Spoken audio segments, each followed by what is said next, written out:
A ver, siempre da pudor, ¿no? Hacerse un autorretrato a nivel humano. Pero vamos, yo soy profesor de matemáticas, temporalmente estoy en cátedra, es un paréntesis largo, ¿no? Pero sigo siendo profesor de matemáticas, estoy de físicas y luego me interesan demasiadas cosas, o sea, soy una mente dispersa, vamos a decirlo así. Y bueno, siempre esto ha sido una oportunidad porque una buena parte del trabajo es, si tú quieres asesorar a la escuela, pues tienes que tener algo que decir, ¿no? Y entonces hay mucha parte del trabajo que es de aprender. Entonces, tener un trabajo en el que buena parte es aprender, pues siempre es un lujo, porque hay que agradecer a la sociedad que nos lo permita eso y devolverlo, lógicamente.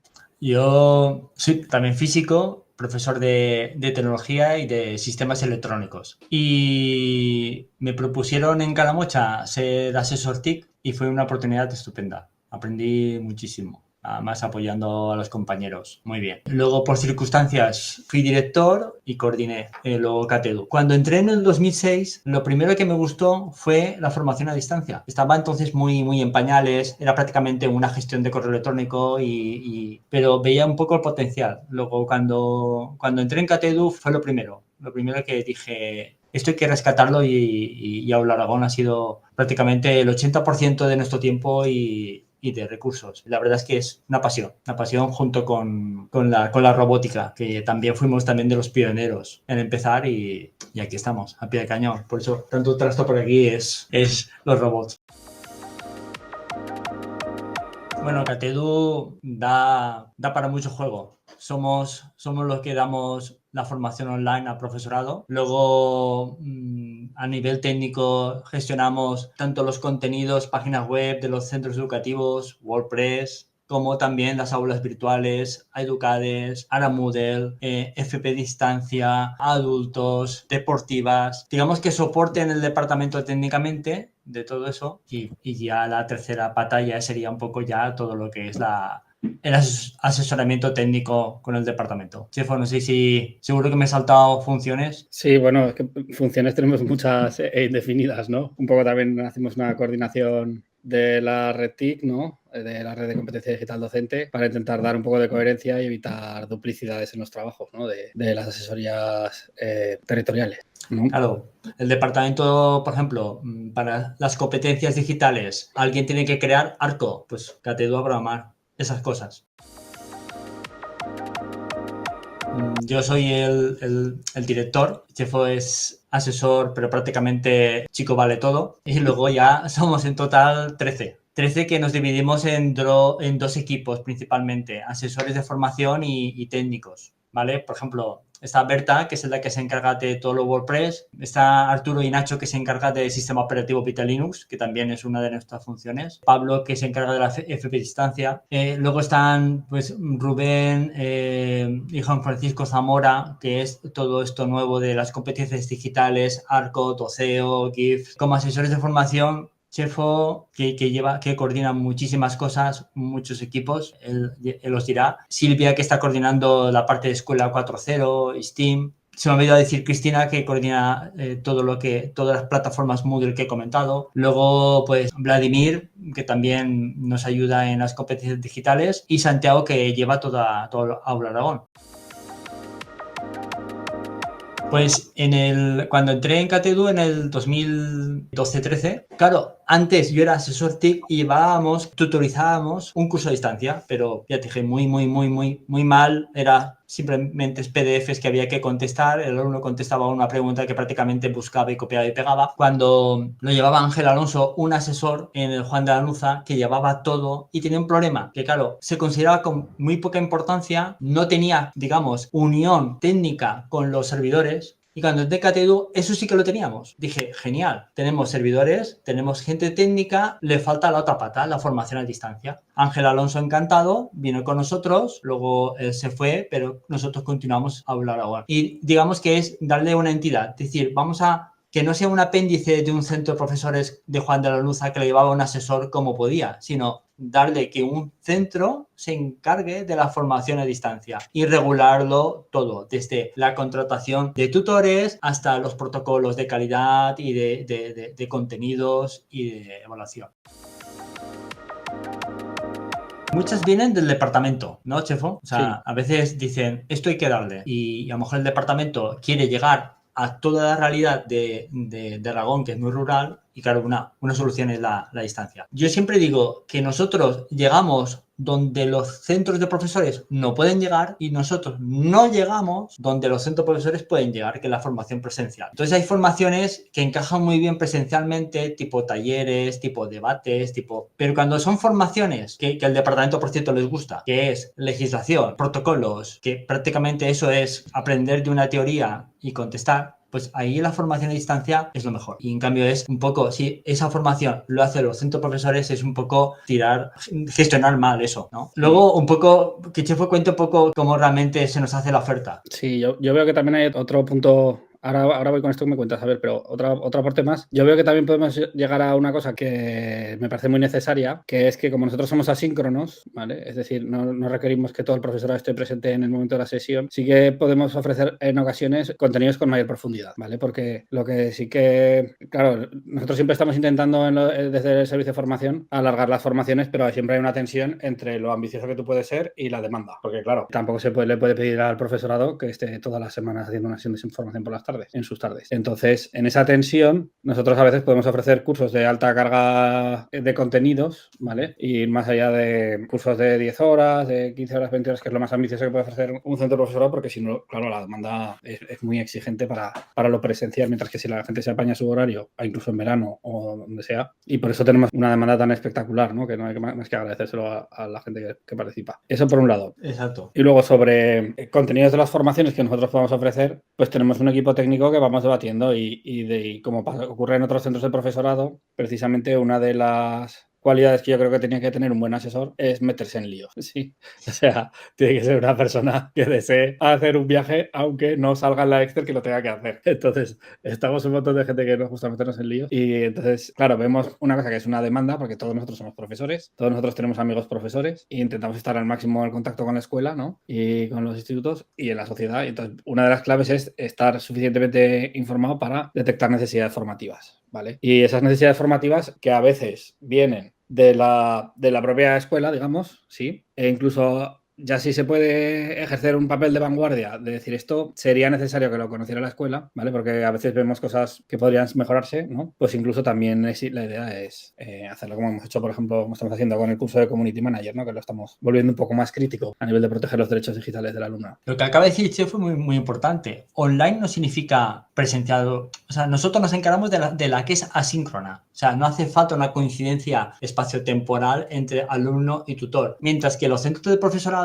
sí que precisan una comunicación síncrona, ya sea presencial o también los centros de profesores hacéis formación online, donde se hacen videoconferencias, pero las videoconferencias son síncronas. Nosotros siempre todo lo que es asíncrono. En el momento que vemos que algo se necesita síncrono, lo elevamos a centros de profesores territoriales. Claro, dos cosas que ha dicho Chefo. Formaciones muy largas, con mucho tiempo, nosotros sí que podemos absorberlas. Formaciones en que realmente el profesorado tiene que tranquilamente jugar. Por ejemplo, estos cacharros tienen cabida en la formación online también porque le prestamos al profesorado. El profesorado juega en casa tranquilamente y se siente seguro con el cacharro y tranquilamente. Y tercera cosa, damos formación como es asíncrona en periodo vacacional y no lectivo. Justamente nosotros cuando más carga tenemos de atención al profesorado, tickets, he perdido la contraseña, mira qué me pasa, el tutor no está de acuerdo con una cosa, es fines de semana, vacaciones, puentes, Semana Santa, Navidad y hacemos una formación en verano. Eso es una cosa que no llega a los otros y nosotros sí que llegamos, nos complementamos.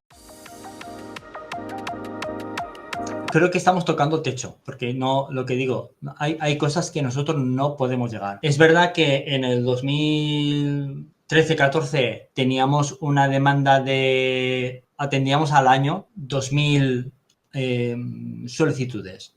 Ahora estamos por unas 35.000. Está en la página web de KTEDU una información, están las memorias y se ve como exponencialmente. Pero ya estamos por ahí. 35.000 solicitudes repartidas en 3 convocatorias y a lo mejor una solicitud, o sea, no personas, porque una persona puede pedir varios cursos. O sea, pueden pedir 3, 4 cursos. Pero para nosotros son 4 personas diferentes, 4 tutores, 4 gastos, 4 atenciones. Por eso yo llamo solicitudes, no personas. Pero estamos tocando ya techo porque realmente hay formaciones presenciales. La gente les gusta mucho la formación presencial. porque es donde realmente también la gente, talleres, debates, ven, explícame esto, la gente lo aprecia. Yo sí que veo que estamos nos va a empezar un periodo de crisis en el sentido de crecimiento, ¿vale? Y luego veo que tenemos en ciernes una posible crisis de la formación online por la evaluación, ¿vale? Es verdad que es una crisis que afrontamos en toda la formación, porque al ser voluntaria, la certificación es automática en los centros de profesorado con la asistencia, ¿no? Nosotros tenemos unas entregas que nos permiten ser más activos en unas ocasiones, pero con la llegada de la inteligencia artificial, pues nosotros estamos luchando en una carrera armamentística, digamos, contra el fraude. Entonces, es verdad que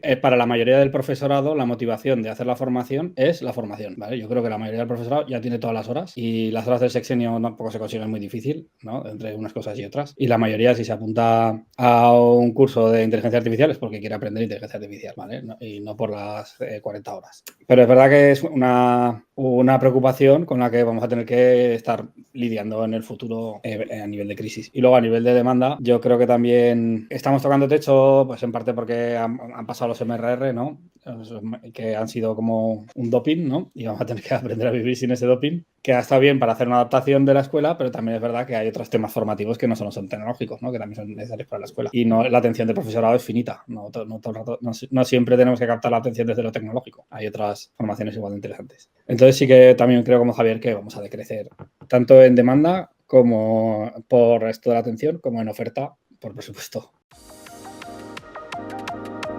Preguntamos todos los años, todas las convocatorias y tenemos unos 70.000 respuestas. Entonces tenemos una buena estadística. Actualmente la repercusión, que para mí es lo más importante. Lo que has aprendido lo aplicas en el aula. Contestan 8 de cada 10, dicen que alta y muy alta. Luego tenemos que las medidas esa es la media, pero donde realmente baja es formaciones obligatorias, formaciones del departamento, legislación, en fin. Y otras que son prácticas como los MRR, la CDD, competencias digitales docentes, la gente luego lo aprecia. Y además, la parte de esa certificación de niveles, que ha supuesto un incentivo también para el profesorado, porque se ha incluido en el concurso de traslados y por otras razones, nos ha permitido también una cosa que me parece interesante, que es poder ser exigentes, ¿vale? Porque es verdad que esto es algo, la participación es voluntaria y nosotros tenemos que estar también en ese punto de equilibrio de medir el nivel de exigencia para fomentar a la vez la participación y a la vez que sea muy útil.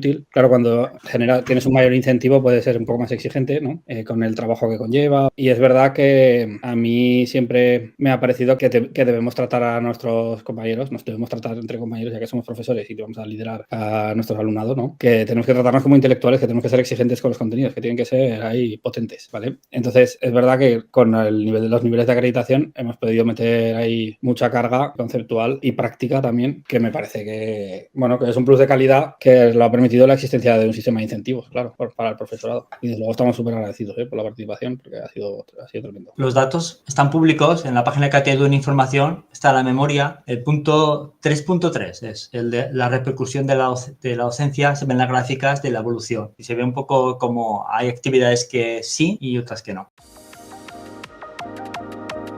Un asesor Jesús López Leiva, que vio que la plataforma Moodle estaba bien para dar clase, pero digamos que no está especializada en los contenidos. Entonces nos propuso separar lo que es la enseñanza online, Moodle, pero digamos que lo otro, los contenidos, lleva una especie de biblioteca de libros. Y esos libros, aparte de abiertos, bien organizados por estanterías, descargables en formato PAF, PDF y lo más importante, licencia Creative Commons. Hay veces que de otras comunidades se han copiado nuestros cursos, muchas veces me han llamado para pedir permiso y digo, ¿para qué? Ya lo pone ahí, no hace falta pedir permiso. Un profesor puede coger los contenidos, copiarlos, pegarlos, divulgarlos, hacer lo que le dé la gana cualquier persona. Y esa es la ventaja de las licencias Creative Commons. Son contenidos hechos por profesores para profesores y están siempre en abierto. Esta parte yo suelo siempre comentarlo en las diferentes formaciones en las que participo, porque mi percepción es que el profesorado esta parte no la sabe. Como que tienen muy asumido que pueden apuntarse a Aula Aragón a hacer los cursos, pero no saben que durante el curso pueden acceder, como bien dices, a esos materiales y aprender, independientemente de que luego eso sea tutorizado o no, pero puedes acceder a ellos, ¿no? Entonces, es una cuestión que yo creo que el profesorado aún no ha hecho el cambio de chip que comentas de cómo habéis hecho ese paso.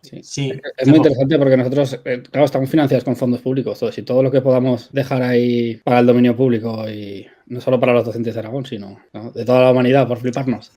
Ahí está, ahí queda, ¿no? ¿Y el acceso a los cursos puede hacerse durante todo el año o hay alguna época en la que no pueden acceder a esos contenidos? Hombre, a veces que por mantenimiento que no está, pero digamos que la plataforma de contenidos libros.catedu.es siempre está abierta. Eso es. Entonces, pero bueno, excepto en unos momentos muy claros de mantenimiento que tenemos que cerrar porque hay que desvolcar 1000 pirulas, no está. Pero normalmente la gente entra a aulaaragón.es, entra, ve los cursos y cuando pinchan los contenidos ven que es otra plataforma. O sea que esos enlaces están siempre fijos. La propia plataforma de contenido está siempre abierta. Y luego el Moodle, que es la plataforma de enseñanza-aprendizaje, pues se cierra en ocasiones por mantenimiento, por matriculación, desmatriculación, etcétera, reclamaciones, todos esos mondongos. Pero la parte de contenidos, que es libros.catedu.es, que es donde estarían los libros, y los tenemos separados, que tiene además un buscador, ¿vale? Se puede buscar por libro, por capítulo, por página. Esa está siempre a disposición de todo el mundo.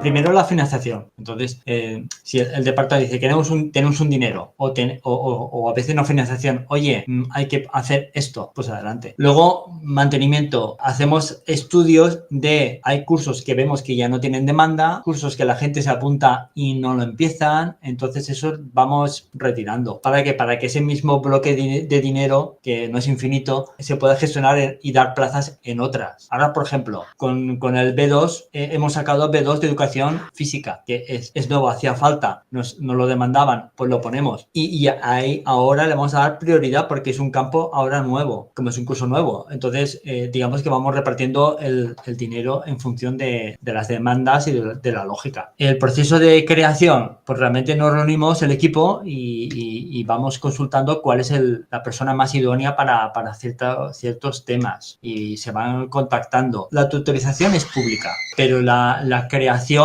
nos reunimos y pedimos, hay bastante red de formación en todo Aragón para realmente sacar las personas más idóneas para crear ese curso y así lo hacemos. Sí, se busca también que haya un asesor dentro de Catedu que sea un poco el que coordine esa creación, ¿no? Que la asesore, y se busca que sea la persona que más se podría enamorar, ¿no?, de la idea, aunque a veces es difícil, pero atrás es bastante fácil. Y ese mismo asesor se dedica a buscar personas, suponiendo que ya sea experto, ¿no? Luego tenemos también el INTEF como fuente de inspiración, ¿vale? Hay algunos cursos del INTEF que también están pagados con dinero público y por lo tanto los ofrece a las comunidades autónomas y nosotros pues intentamos pues adaptarlo a nuestro funcionamiento, que no necesariamente es parecido al INTEF. Entonces ya tenemos detectadas algunas cosas que desincentivan al profesorado de Aragón, por lo menos, en participar, y entonces esas las quitamos, los desintensificamos un poco esos cursos. La creación, la verdad es que se paga muy poco porque es muy costoso de hacer y realmente se paga unos 25 euros la hora de curso. Piensa que un curso que cuesta 10 horas, que son 10 horas de curso, 250 euros. Pero hacer ese curso de 10 horas cuesta hacer los contenidos, poner. Entonces, prácticamente notas que los creadores lo hacen más porque les apasiona, porque ya tienen ese material y lo quieren realmente donar, están encantados. O sea, buscamos más ese perfil, porque no es atractivo económicamente. Hay algunos que incluso dicen, no quiero dinero, entonces les hacemos un certificado de creación y con eso están contentos. Es más una cosa de pasión. Sí, son personas que tienen una misión, ¿no? Y entonces se embarcan sin cálculos. Claro, cuando alguien está enamorado de una idea, ¿no?, y se le ofrece hacer un curso para el profesorado, pues la colaboración suele ser entusiasta y según normativa. Se nota, ¿eh? Sí. Dos cosas. La primera es que al tutor le hacemos una guía, unos consejos. Y la segunda es en la plataforma intentamos ahora, por ejemplo, poner rúbricas. Que esté bien claro el alumno en qué ha fallado y qué es lo que le falta. Sí. Y lo que es el copia y pega de Internet y la inteligencia artificial, tenemos la filosofía que la inteligencia artificial no está prohibida. Igual que no está prohibido buscar en Internet y buscar información. Lo que sí que está prohibido es copiar y pegar sin tener ni idea y se nota. Entonces un tutor dice, mira, le estoy preguntando por manzanos y me está poniendo peras. Ahí entonces a catacum. Ahí sí que somos bastante exigentes al alumnado y se le evalúa negativamente y ya no puede continuar. O sea, no consentimos un copia-pega sin saber. Me parece muy bien que cojas información, me parece muy bien que cojas ideas de la inteligencia artificial, pero asimílalas y haz tu trabajo. Sí. En cualquier caso es un problema que tiene todo el profesorado del planeta Tierra en este momento, ¿no? No somos especiales en ese sentido, sino que estamos viviendo lo mismo que todos, que es que, no sé si no habrá un desplazamiento de la evaluación hacia lo presencial, o por lo menos en las aulas, ¿no? Y en formación del profesorado, pues la verdad es que como tratamos con gente que es bastante honorable, pues vamos a tener que... o sea, estaremos ahí en esa carrera armamentística, ¿no? Pero hay siempre una dosis de confianza respecto a la evaluación. ¿Y es habitual? Quiero decir, a lo largo de las convocatorias, ¿os suele pasar mucho que dentro de el cuerpo docente en el que estamos, que luchamos contra que no nos copie nuestro alumnado, nosotros mismos recurramos a la trampa? ¿Es habitual o no? Hombre, ten en cuenta que de 35.000... Eso. O sea, pasa siempre. Pasa siempre. Personalmente estamos un poco hartos, claro, pero claro, la proporción es realmente muy pequeña. La gente, pero realmente los pocos hacen bastante daño. Estamos alrededor de unos 2.000 tickets por cuestiones varias, por problemas al año de estas cuestiones. Pero vamos, de 35.000 es poco. Sí, y además bastante torpe. Muchas veces bastante torpe. Sí, a veces son muy descarados y luego otros que no. Bueno, los 2.000 tickets que tenemos es de todo. He perdido contraseña, he perdido todo. O sea, estoy metiéndolo en no esto, ¿eh? Esto no sé cuánto será, pero pocos. Que pueden ser 7, 8 por convocatoria. Sí, una cosa así. Entre plagios y... Y entonces, o el típico... A ver, el problema más lo normal es, hay que hacer una entrega. Y entonces el docente, inocentemente, le dice a otro compañero, yo he hecho, mira, pues tómalo y coge ideas. ¿Y qué pasa? Que en vez de coger la idea, coge y lo pone. El tutor se da cuenta, diciendo, pero este trabajo ya lo he corregido. Inocentemente, ¿no? Inocentemente.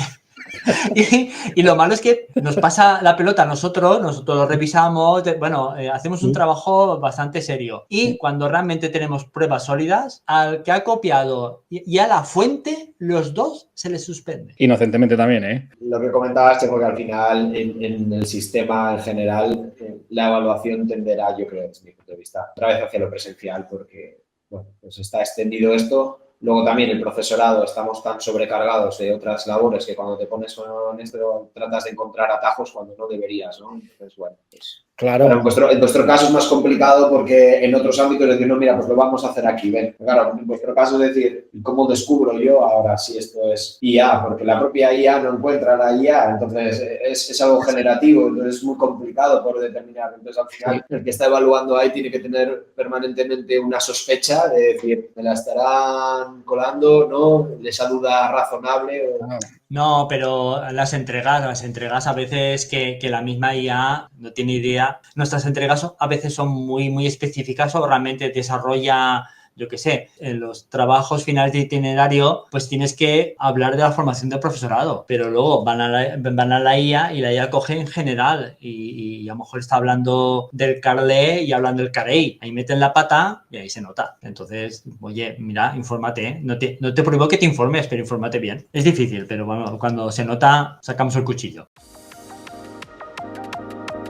Nuestra línea y nuestra filosofía siempre es apostar por el hardware y el software libre. Eso, ¿verdad, Chefo? Es donde vemos futuro. Por ejemplo, dentro de poco, en agosto, se van a caducar las licencias Windows 10 y los ordenadores no están preparados. Nosotros ofrecemos la alternativa a Pitalinux, que te olvidas de ese problema para siempre. En robótica utilizamos el hardware libre y plataformas que no son libres, gratuitas, los recursos, en vez de ir a plataformas cerradas que realmente te atan con el fabricante y ahí ya estás cogido. Es importante evitar en lo público matrimonios que te cierran. Entonces, por ahí es donde apostamos en la tecnología. Y aparte que eso mete a las personas en las que se forman en esas tecnologías, por ejemplo, en el uso de Vitalinux o en el uso de Arduino, o al final, a través de sus búsquedas para mejorar, para resolver dudas, para aprender, acaban entrando en comunidades de aprendizaje. ¿Vale? Que es una de las claves del software y el hardware libre, ¿vale? Entonces, es un modelo de conocimiento mucho más adaptado a lo que es la escuela, ¿vale? Que considera el conocimiento como un valor compartido, que construimos entre todos, etcétera, etcétera. Entonces, primero, cuando se trata de elegir tanto una herramienta de software como una herramienta de hardware, como dice Javier, si pueden ser libres y con comunidad detrás de respaldo, pues claro, nosotros vemos que así se va a evitar también... Bueno, primero se va a meter el profesorado en comunidades de trabajo. Segundo, se va a evitar ese problema que ha sufrido todos los profesores, que es la obsolescencia programada de los materiales formativos, ¿vale? Tú creas cualquier cosa en una plataforma y la plataforma cierra y tú pierdes tu trabajo de preparar tus clases, ¿no? Que ya sabemos todos que es el trabajo de Sísifo, ¿no?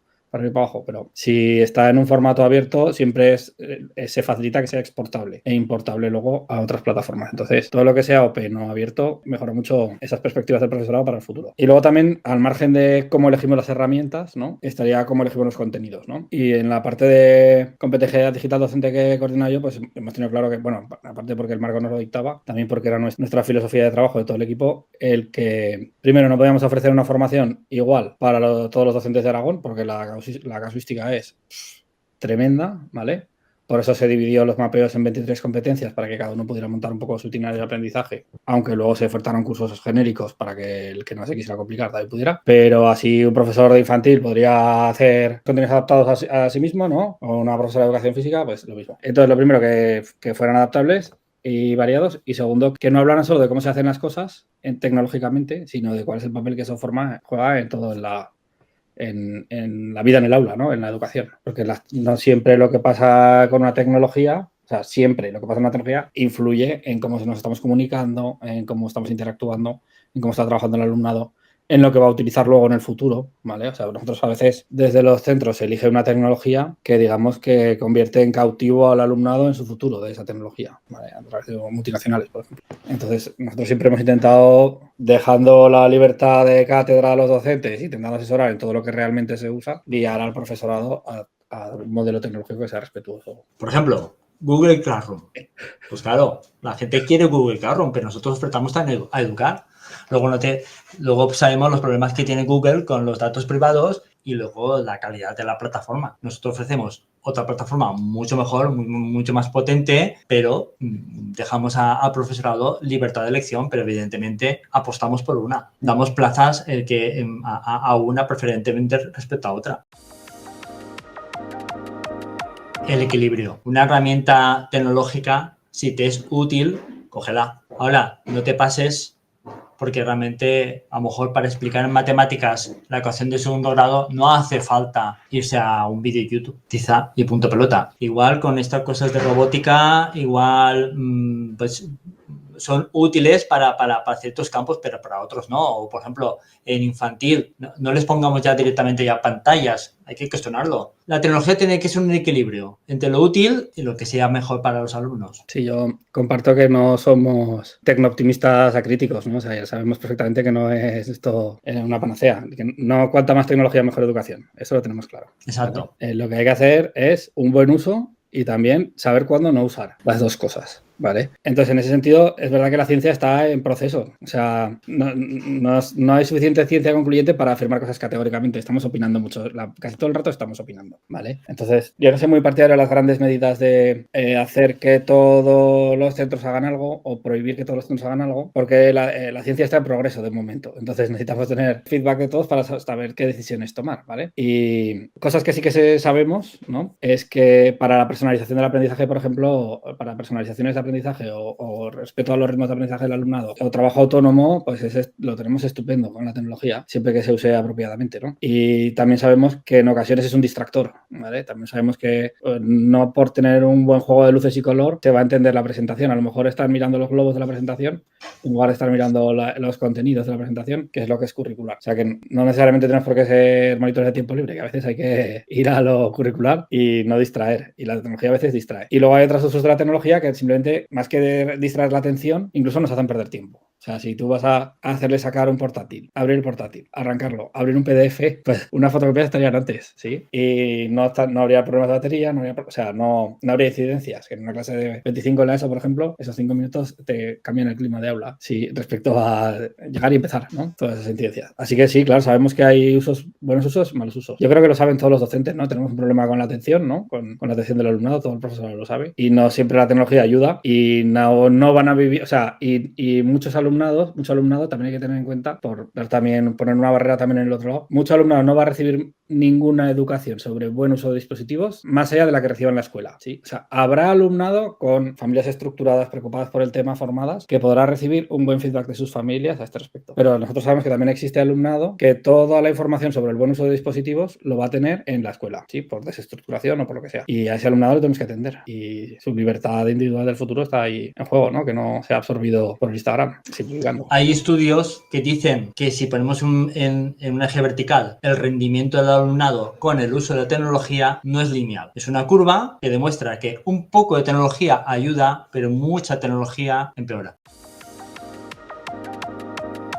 Te aseguro que siempre tenía la misma opinión, ¿no? Que las cosas están en su justo equilibrio. Antes de la pandemia era muy raro la formación online, las clases online, poner las cosas en las plataformas. Después de la pandemia, el profesorado se ha acostumbrado. Lo tenéis en Google, en Classroom o lo tenéis en Educar y a veces estamos abusando. Entonces, es simple sentido común. Esto es como un péndulo. Sí. Y el profesorado tiene que ser consciente de ser independiente un poco de las modas. Ahora todo es inteligencia artificial. Antes eran los blockchains que había que sacar. No, ni una cosa ni otra. Hay que coger las buenas herramientas, pero y usarlas bien. Yo creo que es un poco una polémica que desvela la calidad del debate público, ¿no? Que a lo mejor siempre que uno está sumergido en los detalles de algo sobre lo que trata el debate público se da cuenta de que a lo mejor le conviene matizar a ambas partes, aunque no te conviene matizar a ambas partes porque te vas a comer las hostias por los dos lados, ¿no? Pero que desde un punto de vista filosófico, pues claramente las dos partes merecen un matiz y desde un punto de vista práctico a lo mejor no debería hacerlo, ¿no? Pero yo sí lo veo claro eso que, como dice Javier, ¿no? Hay un término medio y que es al final el buen criterio del docente conociendo al alumnado, porque claro, aquí nosotros estamos haciendo reflexiones en general, pero puedes tener un alumno que sea adicto a la tecnología y puedes tener otro que no tenga nada en su casa y que sea, yo qué sé, que no tenga ninguna herramienta, pero luego va a tener que declarar a Hacienda. Entonces, claro, lo que yo pueda decir sin tener en cuenta que está Pedro en un aula que es así, pues eso que no conoce, pues su docente con su, ¿no? Y tendrá que adaptar. O sea que nosotros hablamos aquí a nivel macro, pero luego a nivel micro la realidad será las que seas. Así que sí, tienes razón, que es que la calidad del debate público pues es extrema, ¿no? Y luego los docentes siempre atemperamos un poco, ¿no? Los extremos curriculares, vamos a llamarle así. Muchas veces lo vemos desde el equipo, vemos el lobo. Vamos al departamento diciendo, oye, ¿que va a venir esto? No, esperaros, hasta aquí puedo hablar. Yo también, siendo diplomático, si nos comparamos con lo que debería ser, sí, pues salimos perdiendo. Si nos comparamos con lo que hay por ahí, pues no estamos tan mal, ¿no? En especial todos los equipos de formación, no solo de CATEDU, porque aquí estamos coordinados todos, ¿no? Entonces, nosotros, si podemos, llegaremos al día siguiente a los centros, que es lo que estamos intentando hacer, ¿vale? Al día siguiente, lógicamente, no lo vamos a conseguir, pero a lo mejor en 2 semanas, en una semana. Es verdad que la administración pública, y esto no es un problema de la administración pública aragonesa, sino quizá de todo Occidente, pues tiene un sistema de garantías que son necesarios, sí, pero a la vez ralentizan en las licitaciones, por ejemplo, etcétera, etcétera. Sí, entonces, hay ciertos protocolos que paralizan, ¿eh? Esa es la algo causa. Muy necesario, pero a la vez, claro, lleva unos periodos de unos plazos que a lo mejor no son los que habría en un entorno privado, ¿no? Y quiero matizar, la compra se compra. Es independiente del color político. Sí. Yo lo he vivido, sí. Repito, llevo aquí desde el 2006 sí. Y lo he vivido siempre, ¿no? Que vienen ciertos programas y que me quiero adelantar viendo y espérate, claro, hay ciertos protocolos que claro, ralentizan todo. Hay veces que no. Por ejemplo, la pandemia fue un ejemplo. En la pandemia vino el toro y, por favor, y la verdad es que hicimos toda la red de formación, nos pusimos las pilas y en un tiempo récord, pero récord, se montaron plataformas, se montaron formaciones, se montaron todo online para darle al profesorado que no tiene ni idea de cómo dar una clase online, ya tenías las herramientas y tenías la formación. Hay veces que, a veces, la necesidad es el motor. Sí, formamos parte de esa ola de hormigas que dieron lo mejor de sí, ¿no? Para resolver un problema que no habíamos vivido nunca. Eso es. Estuvo divertido, además, fue interesante, ¿no? Fue algo fue estimulante. Estimulante. Vamos, puedo decir de anécdota, por ejemplo, o sea, era más difícil comprar servidores que papel higiénico. Y a las 2 de la mañana, buscando por Francia, por correo, por teléfono, servidores para dar soporte, porque de ser una cosa antes residual que la gente daba clase online, de repente todo el mundo, no había gigas para todo eso. Pero claro, es verdad que la parte online, digamos que absorbió la educación, ¿no? En ese momento, por el confinamiento. Y entonces fuimos como los bomberos en un incendio, nos dieron el poder porque no queda. Exactamente. Otra. Entonces, claro, ahí vamos a los ritmos que nos permitía prácticamente el horario de hacer la cena. Conclusión, que si nos dejan, respondemos bien. Bueno, intentamos. No estamos mal.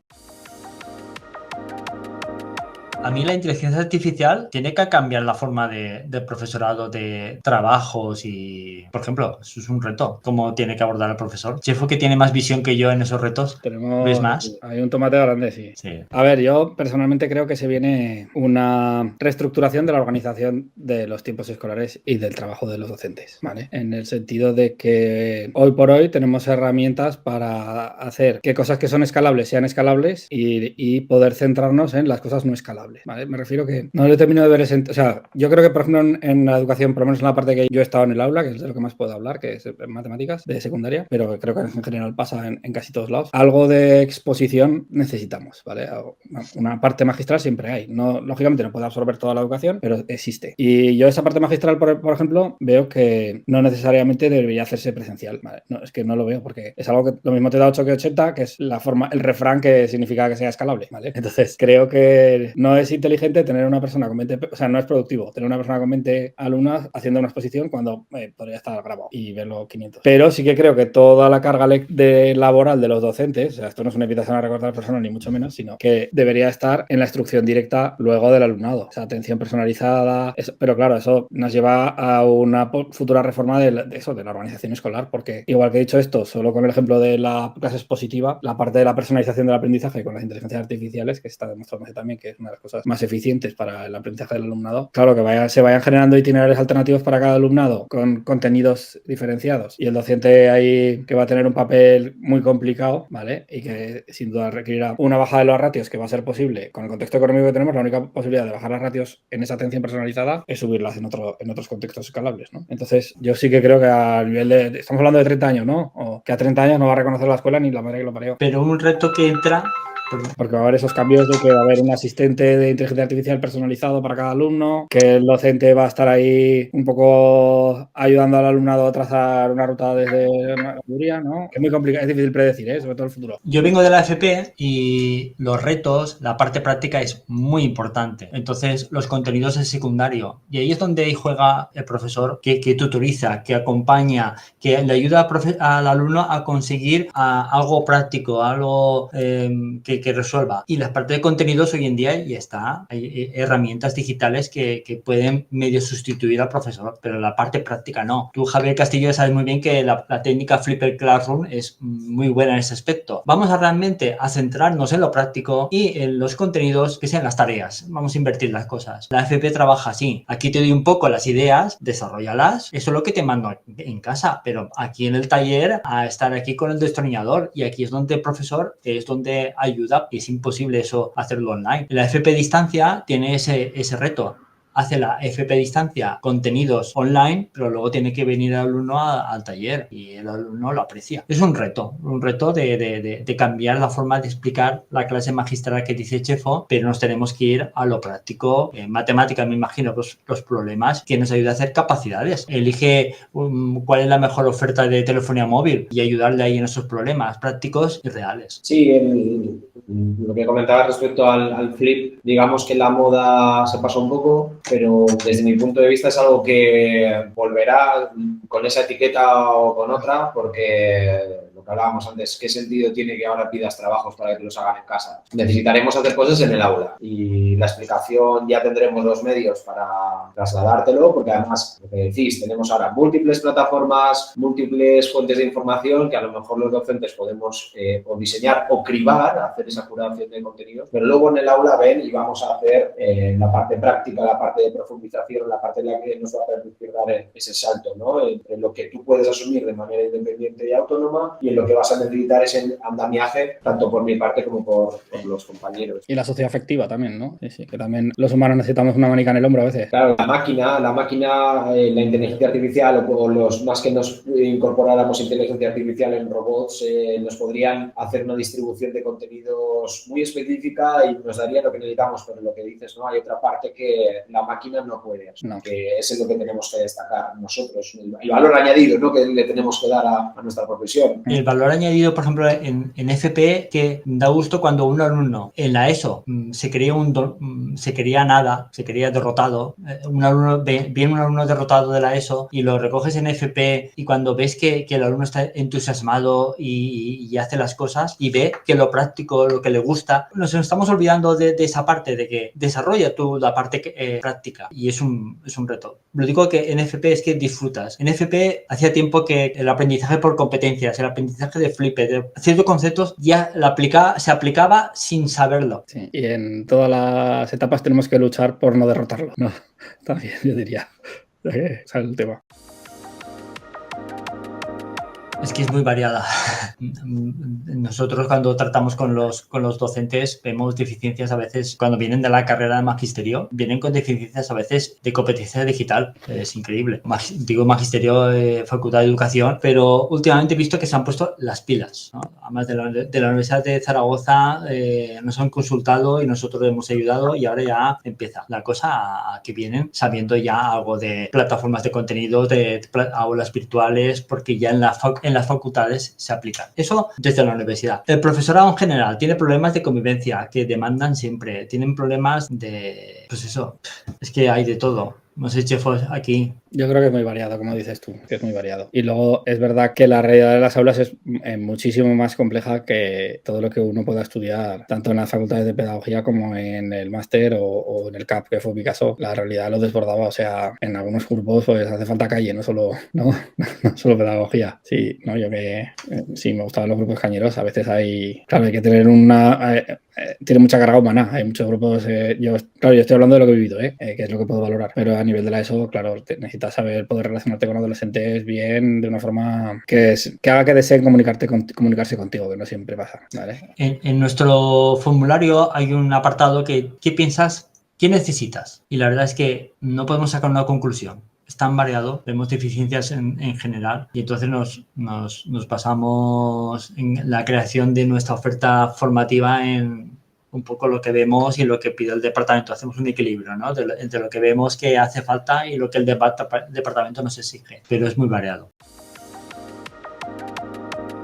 Respecto a mi campo, que es dentro de CATEDU, llevo un poco de robótica, estoy bastante sorprendido lo que hacen los chavales con esto. Y además les encanta. O sea, pero claro, necesitan adaptaciones. Y en la pantalla cogen el Scratch, arrastran, hacen programas, se emocionan cuando ven que el robot se mueve. Vamos, es increíble. Y ahí la tecnología les ayuda. Sí, en el proyecto de competencia digital docente ha sido una línea estratégica prácticamente esto, porque está asociada a todo el área 5, ¿no?, de accesibilidad. Y en concreto, pues todos los cursos de competencia digital docente tratan ese área 5 específicamente para mejorar la accesibilidad del alumnado. Tenemos un curso específico de accesibilidad digital para que los docentes puedan adaptar los materiales, etcétera. Incluso nuestra apuesta por el software libre es una apuesta por la accesibilidad económica, ¿vale? Porque si un alumno se ha acostumbrado a usar Linux, le va a costar 100 euros menos el ordenador que se compre luego, pues no va a tener que pagar ese todo operativo. Y así con todo lo que es gratuito, ¿no? Si está acostumbrado a usar plataformas gratuitas de uso libre, pues también va a tener ahí un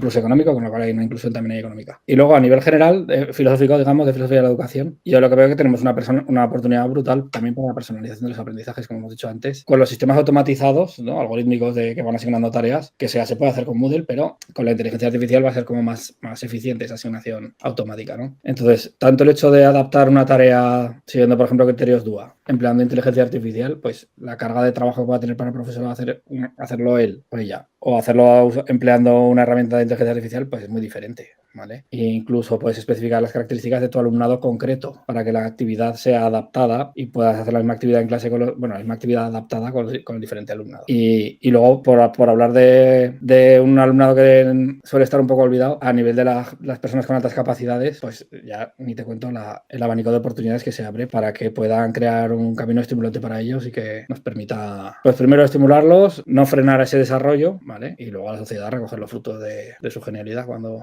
sean adultos. Estuvimos, José Cariñena y yo, en el IES Pablo Serrano, del trabajo que están haciendo con la tecnología, ayudar a alumnado especial, y es tremendo. Aquí se ve un ejemplo de cómo la tecnología ayuda al alumnado a sentirse y a educar.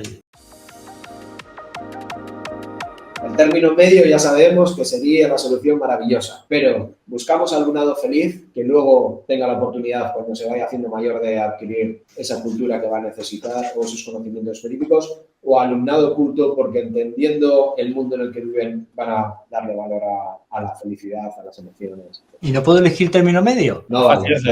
Hombre, hay ciertas cosas que es en casa, otras en el colegio. La educación emocional es importante, pero también hay que saber los contenidos. Pasa palabra, chefo, pasa palabra. Yo apuesto radicalmente por la verdad, ¿sí? O sea, yo cuando soy docente solo estoy al servicio de mi alumnado, ¿vale? No sé si esto es una tradición a las administraciones educativas o no, pero solo me preocupo por mi alumnado. Y lo que quiero es que sean más inteligentes, ¿sí? Porque la felicidad no tiene ningún valor si es una felicidad idiota. Ya lo siento, pero porque has pedido mi postura, yo te digo la mía. Si alguien me dice otra, pues bien, yo lo acepto. A lo mejor pienso que el otro es idiota, pero lo acepto. Es su derecho a decirlo. Y entonces yo me comprometo con mis alumnos a hacerlos lo más listos posibles y a tratarlos con humanidad, porque es mi forma de ser y además no sé hacerlo de otra manera. Entonces sí, yo apuesto por la verdad, ¿vale? Incluso en otra dicotomía que no sé si la vas a plantear o no, pero me parece súper importante, que es lo individual y lo social, ¿sí? Es decir, ¿me centro en hacer lo mejor para estos 20 o intento hacer lo mejor para la sociedad? ¿Sí? Pues yo me centro en esos 20, ¿sí? Porque les tengo cariño, al final. Y entonces, esa es mi elección.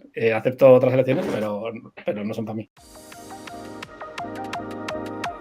Yo un alumno que estaba totalmente fracasado en un pueblo de Caudete, Albacete, se apuntó en AFP, fue feliz con lo que hacía y me lo encontré hace poco trabajando en los molinos de viento y decía que era feliz gracias a lo que había aprendido conmigo. Eso fue muy feliz. Yo voy a aprovechar el comodín de no mojarme en esta pero me voy a mojar un poco, porque yo hay muchos grupos en muchos sitios, en Fuentes de Ebro, en el Río Gallego, en Calanda, por ejemplo, bueno, en muchos sitios, en Ateca también. He tenido muchos grupos con los que he tenido una química muy buena como docente, sí, hemos tenido una relación estupenda de segundo la ESO, de tercero la ESO, de primero bachillerato. Bueno, es que me están yendo a la cabeza 7 u 8 grupos, entonces es como si Elizabeth Taylor eligiera un marido, no me da la gana, o sea, no, por si acaso me escuchan, les tengo cariño a todos exactamente igual. Vale, muy bien, pues con esto hemos terminado. Muchísimas gracias a los dos, ha sido un auténtico placer escucharos.